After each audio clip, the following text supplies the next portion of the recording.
Hai hai hai, Assalamualaikum warahmatullahi wabarakatuh. Sebelumnya perkenalkan, saya Cindy Serolin dari Prodi Sarjana Terapan Keperawatan dan Profesi Nurse tingkat 3B. Di sini saya akan menjelaskan tentang hipertensi. Nah, apa sih itu hipertensi? Hipertensi atau sering kita kenal dengan tekanan darah tinggi itu adalah peningkatan tekanan darah sistolik lebih dari 140 mmHg dan tekanan darah diastolik itu lebih dari 90 mmHg. Terus, apa saja sih yang dapat menyebabkan hipertensi? Nah, penyebab hipertensi itu ada dua faktor. Yang pertama, itu adalah faktor risiko yang tidak dapat dikontrol, dan juga ada faktor risiko yang dapat dikontrol. Untuk faktor risiko yang tidak dapat dikontrol, salah satunya yaitu adalah jenis kelamin, di mana pria lebih rentan terkena penyakit hipertensi dibandingkan dengan wanita. Kenapa? Karena pada wanita itu memiliki hormon estrogen sehingga dapat meningkatkan HDL dan melindungi wanita dari hipertensi. Selanjutnya itu ada umur, di mana tekanan darah itu akan naik dengan bertambahnya usia, terutama setelah usia 40 tahun, dikarenakan adanya perubahan struktur pada pembuluh darah besar, sehingga lumen itu akan menjadi lebih sempit dan dinding pembuluh darah menjadi lebih kaku.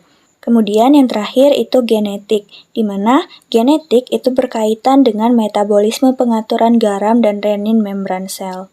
Selanjutnya itu ada faktor risiko yang dapat dikontrol. Yang pertama itu ada obesitas, di mana apabila seseorang itu mengalami obesitas, maka dapat menyebabkan kerja jantung meningkat, sehingga dapat meningkatkan pula risiko terjadinya hipertensi. Selanjutnya itu adalah kebiasaan merokok dan konsumsi alkohol, di mana kita mengetahui bahwa di dalam rokok itu banyak sekali mengandung berbagai macam zat kimia yang dapat membahayakan tubuh. Selanjutnya itu ada konsumsi garam yang berlebihan. Apabila kita mengkonsumsi garam secara berlebihan, maka dapat menyebabkan banyak cairan tubuh yang tertahan, sehingga hal ini pun dapat meningkatkan volume darah seseorang.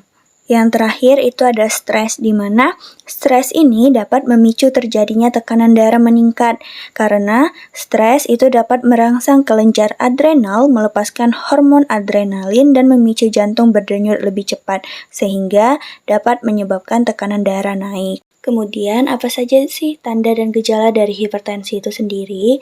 Nah, yang pertama, biasanya seseorang itu akan merasakan pusing atau sakit kepala, gelisah, sulit tidur, jantung berdebar-debar, merasakan keringat dingin, mudah marah, mudah lelah, telinga berdenging, mimisan, terus mata berkunang-kunang atau penglihatan kabur, dan bisa menyebabkan seseorang itu sesak napas. Lalu, bagaimana cara dari pencegahan hipertensi itu sendiri?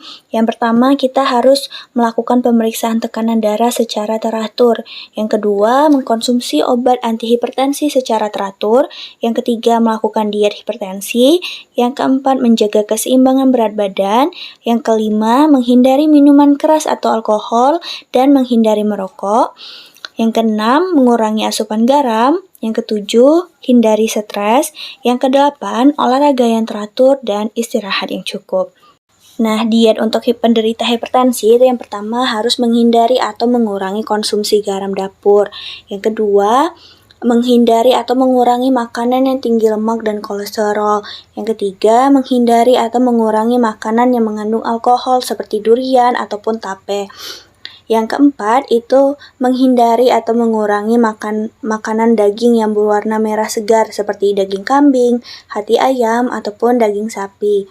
Yang kelima, mengurangi makanan yang diawetkan dengan garam seperti ikan asin, telur asin, dan lain-lain. Selanjutnya itu ada komplikasi yang dapat terjadi. Bisa terjadi stroke, perdarahan otak, gagal ginjal, gagal jantung, kemudian dapat menyebabkan penyakit mata seperti perdarahan retina, penebalan retina, ataupun udem pupil.